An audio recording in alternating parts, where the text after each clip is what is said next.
this is one of my favorite books.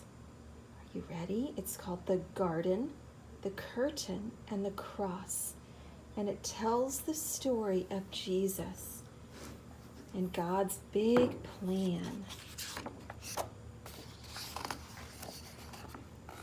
A very long time ago, right here in this world, there was a garden. There was a garden on the earth.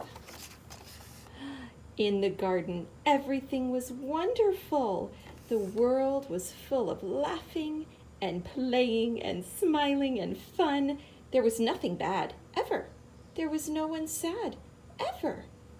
And best of all, God was there. He made it all. He was in charge of it all. He loved it all. People could see God and speak to God and just enjoy being with God.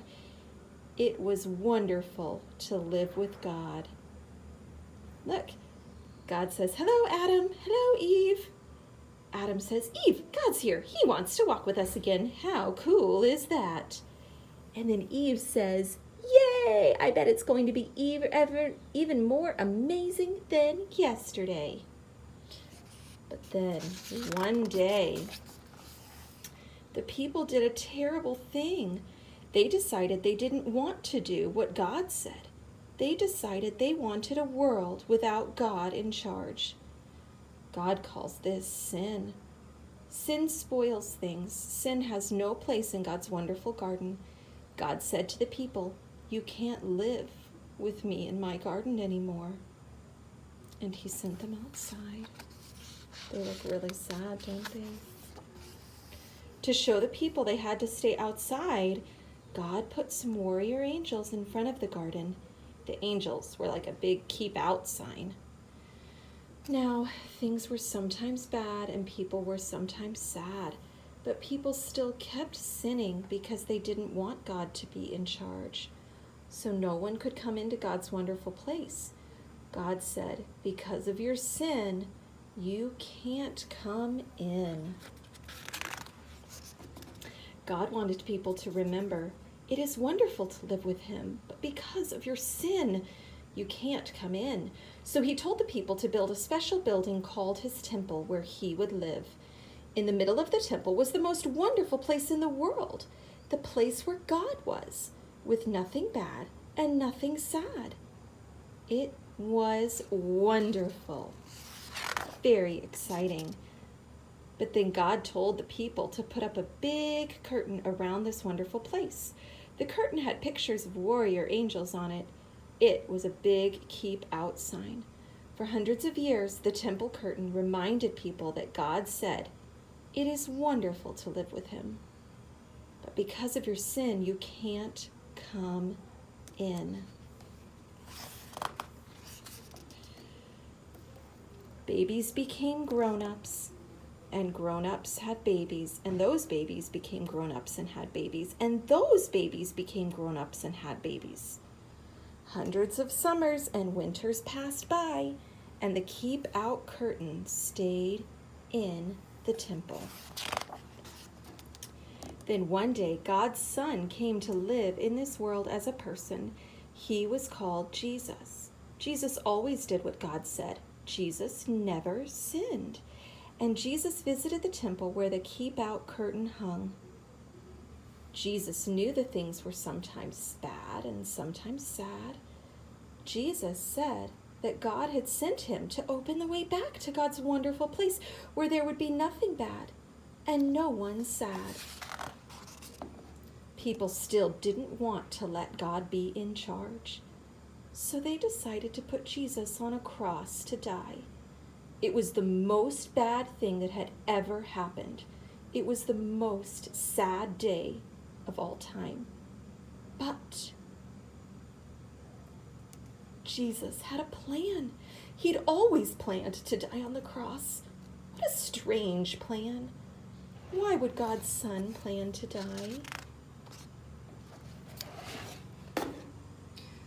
On the cross, Jesus took our sin. all the bad things we do and all the sad things they cause, Jesus took them all from us. And when he did, something amazing, astonishing, and astounding happened.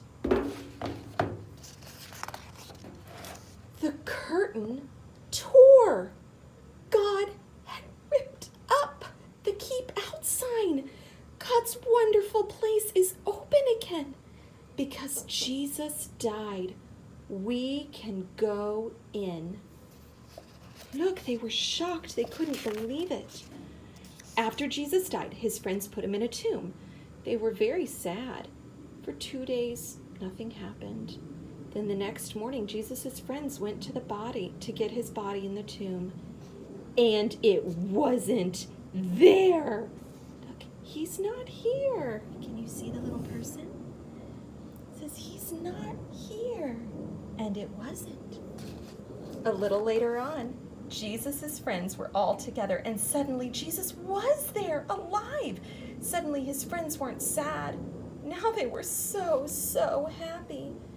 God had brought Jesus back to life so that he could live in God's wonderful place forever.